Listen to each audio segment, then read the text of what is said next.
নদীর ভোলা মাছ তোমরা সবাই রান্না করতে পারো, কিন্তু আজকে আমি যে পদ্ধতিতে তোমাদের সঙ্গে শেয়ার করব সেটা একটু অন্যরকম। আর সেটা দেখতে হলে শেষ পর্যন্ত এই ভিডিওর সঙ্গে থাকতে হবে। প্রথমে মাছটাকে লবণ আর হলুদ মিশিয়ে ভাজতে দিয়ে কিছু গোটা মশলা বেটে নেব। এই মশলার মধ্যে নিয়েছি 2 চা চামচ গোটা জিরে, 2 ইঞ্চি পরিমাণ আদা, কয়েকটা রসুন আর 6 থেকে 7টা শুকনো লঙ্কা। নদীর মাছে ঝালের পরিমাণটা একটু বেশি রাখবো, তবে ঝালের পরিমাণটা যে যার পছন্দ অনুযায়ী দিয়ে নেবে। মশলাটা বেটে নিয়ে মাছগুলোও ভেজে তুলে নিয়েছি, আর মাছগুলো অনেক ডিপ ফ্রাই করে ভেজেছি।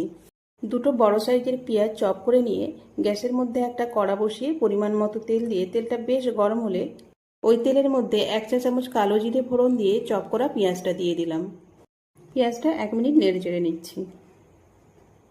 তোমাদের একটা কথা বলতে ভুলে গিয়েছি, এই ভোলা মাছগুলো আমাদের এই হুগলি নদীর জেলেরা বিকেলে মাছের জাল তুলে, আর আমাদের যেদিন বলা থাকে সেদিন সন্ধেই আমাদেরকে এই মাছ দিয়ে যায়। নিশ্চয়ই তোমরা বুঝতে পারছো এর টেস্টটা কীরকম হবে। তা যাই হোক, পেঁয়াজটা 1 মিনিট ভাজার পর যখন একটু নরম হয়ে যাবে, অ্যাড করলাম পরিমাণ মতো লবণ, হলুদ, ধনে গুঁড়ো আর 1 চা চামচ কাশ্মীরি লঙ্কার গুঁড়ো। এই গুঁড়ো মশলাগুলো দিয়ে সামান্য নেড়েচেড়ে নিয়ে বাটা মশলাটা দিয়ে আবারও কিছুক্ষণ নেড়েচেড়ে নিয়ে সামান্য পরিমাণ জল অ্যাড করলাম। মিডিয়াম হিটে 1 থেকে 1.5 মিনিট মশলাটা খুব ভালোভাবে কষিয়ে নেব। কষানো হয়ে গেলে যখন তেল রিলিজ করবে ওই সময় অ্যাড করছি পরিমাণ মতো জল, মানে মাছটা রান্না করতে যে পরিমাণ জল লাগবে সেই পরিমাণ জলটাই অ্যাড করলাম। নাড়িয়ে চাড়িয়ে গ্রেভিটা যখন খুব ভালোভাবে ফুটে উঠবে ওই সময় ভেজে রাখা মাছগুলো তুলে দিচ্ছি। আর এই সময় গ্যাসের ফ্লেমটা হাই হিটে রেখেছি। তোমরা সবাই জানো এই মাছটা বেশ নরম হয়, গ্রেভির মধ্যে দিয়ে খুব বেশিক্ষণ ফোটানো যাবে না, খুব ডিপ ফ্রাই করে ভেজে নিতে হবে এবং গ্রেভির মধ্যে কম ফোটাতে হবে। এতে মাছটাও গোটা থাকবে আর টেস্টটাও ভালো হবে। কড়াটা ধরে জাস্ট নাড়িয়ে নিচ্ছি যাতে গ্রেভিটা মাছের মধ্যে খুব ভালোভাবে মিশে যায়। মাছটা নামানোর 1 মিনিট আগে অ্যাড করছি শুকনো করা থালকুনি পাতা।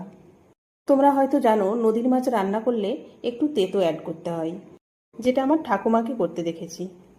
তবে আমার ঠাকুমাকে দিতে দেখেছি শুকনো করা পাট পাতা, যেটা আমিও সংরক্ষণ করে রাখি। এই মুহূর্তে খুঁজে পেলাম না, তাই এই থালকুনি পাতাটা অ্যাড করলাম।